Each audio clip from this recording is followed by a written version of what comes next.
Hey everyone, Token Dave over here, dorky token black guy who's just trying to get by, and welcome to another edition of Black Hisuary, my celebration of Black History Month, where I focus on movies and TV shows that showcase the contributions of African Americans, Black Americans, others of African descent, and people that are considered black due to the color of their skin.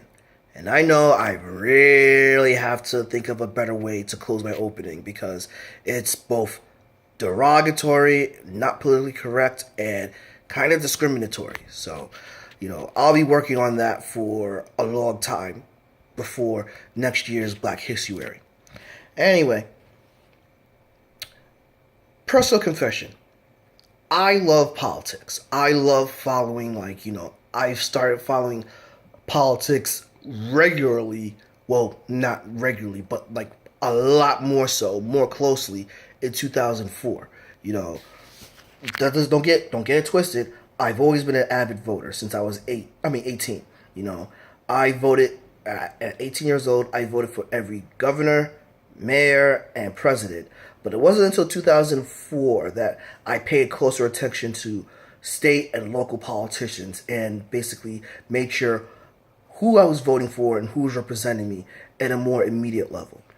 But my interest and love of politics actually started back in 1991 with basically a huge scandal that occurred in the United States based on a Supreme Court confirmation, which is the subject of this year's final Black History Review, in which I'm going to be talking about, the 2016 TV movie, cable movie, Confirmation.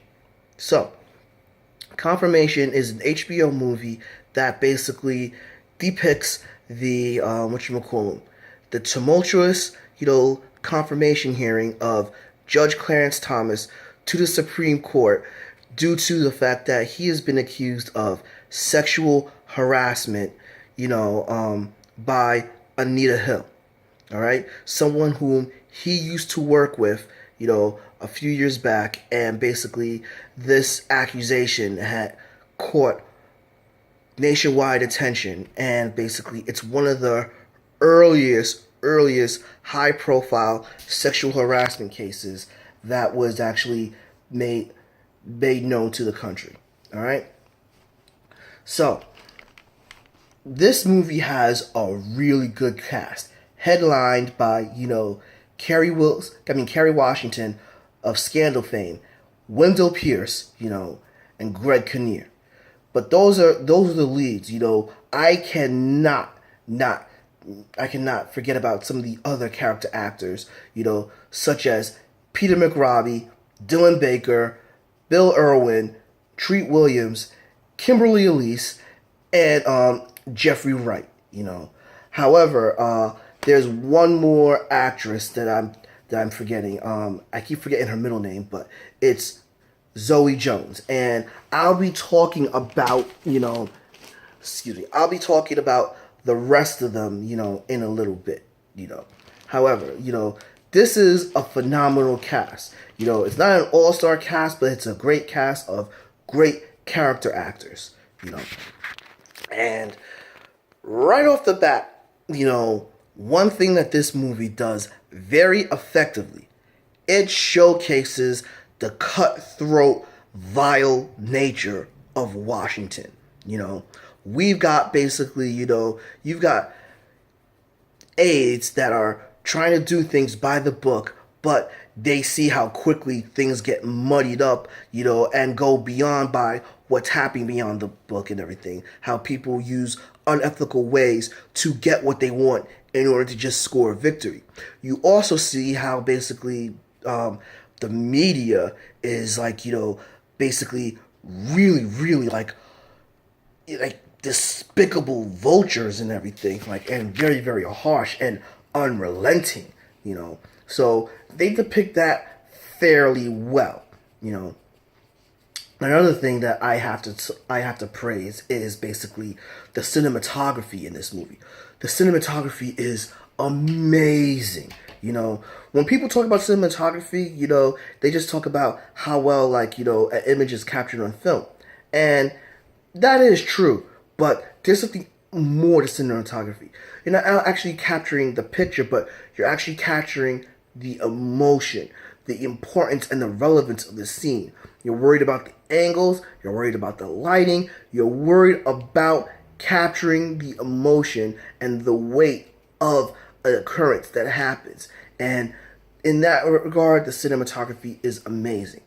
Top it off, I keep forgetting the director's name, but the director did a really great job of making sure that all these actors brought their A game and gave incredible performances.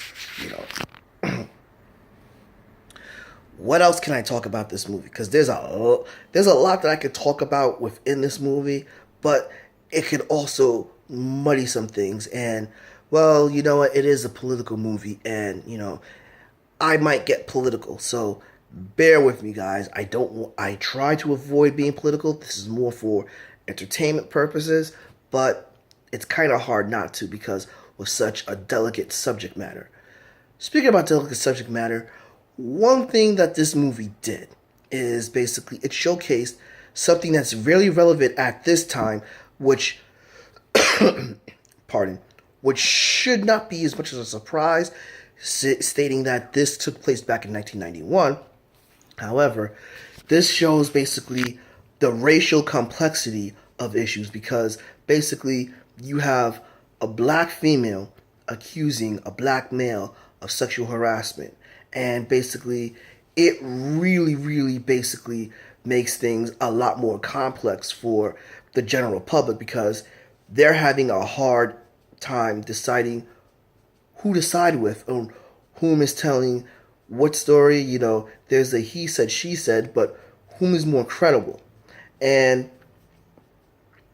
it's something that still to this day, you know, I think if something like this were to have happened, you know, it would be very uncomfortable and very difficult for the general public to, like, you know, take the racial aspect out of it.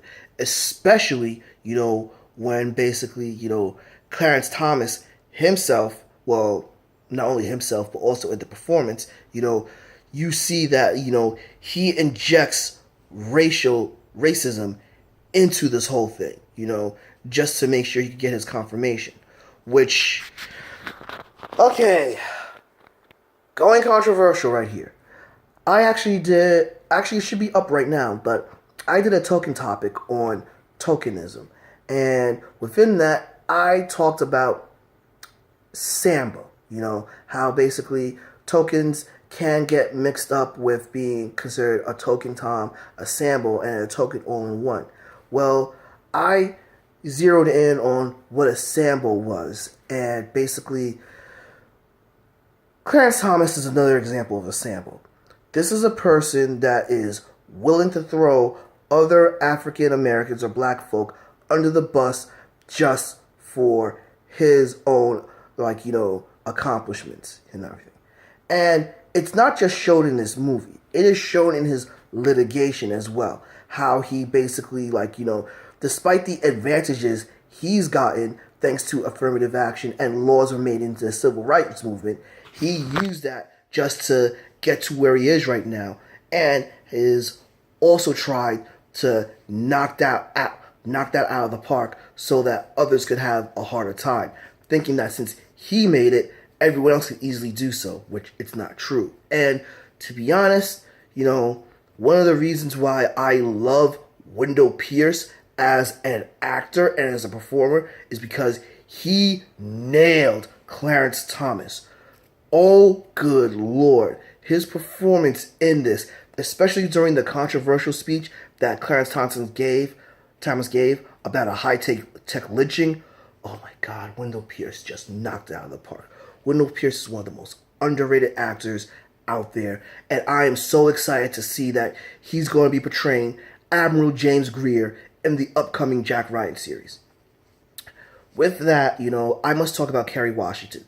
Someone that, I'll be honest, I really kind of don't really like much as an actress, which kind of hurts because she's not only a sister from New York City, but she's a sister from the Bronx. So for her to get to her level, I commend her 100%. But her performances, like, when I think about Save the Last Dance, when I think about Bad Company, when I think about She Hate Me, when I think about the Fantastic Four movies, and Django Unchained, she's not very convincing. But I gotta say, I was not thrilled that she was going to play Anita Hill, but I gotta give her this. She did a great job of doing Anita Hill, because Anita was not comfortable being put in this spotlight. She did not want to be in this spotlight. She did not want to be in this position. And basically, I have to give Kerry Washington this. She portrayed that extremely well. So basically, big ups to her on this. We also have Greg Kinnear playing, Joe Biden, and I'm surprised at how much they made him look like Joe Biden, because I don't think Greg Kinnear really could have looked like him. But yeah, we got Greg Kinnear portraying a younger Joe Biden, and I gotta be honest, he kind of did a good job. And that's another thing. A lot of the actors that they got, majority of them portrayed basically like, their real life political counterparts very well.